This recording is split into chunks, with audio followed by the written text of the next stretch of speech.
অতএব নিয়ম মোতাবেক নির্বাচনের যে বিধি, সেই বিধি মোতাবেক আমার কার্যক্রমের কোনো ব্যত্যয় আমি করিনি। এটা আপনাদের ধন্যবাদ। এই আর কি।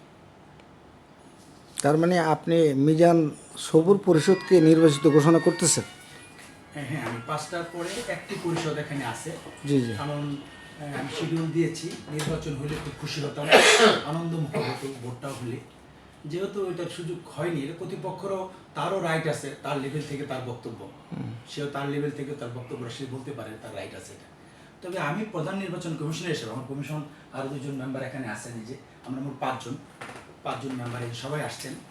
অতএব তাদের সাথে আলোচনা সাপেক্ষে আমি সংবিধান এবং যে বিধিবিধান যেটা আমাদের আছে গঠনতন্ত্র, এটার বাইরে আমি যাইনি এবং সেই নিয়মেই আমি আজকে আমার সেই পরিষদকে আমি বিজয়ী ঘোষণা করব।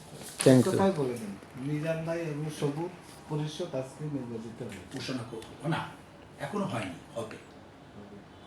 আচ্ছা ইনশাল্লাহ। এখনো হয়নি, তবে তাদেরকে নির্বাচিত ঘোষণা করা হয়তো হবে। ইনশাল্লাহ ইনশাল্লাহ।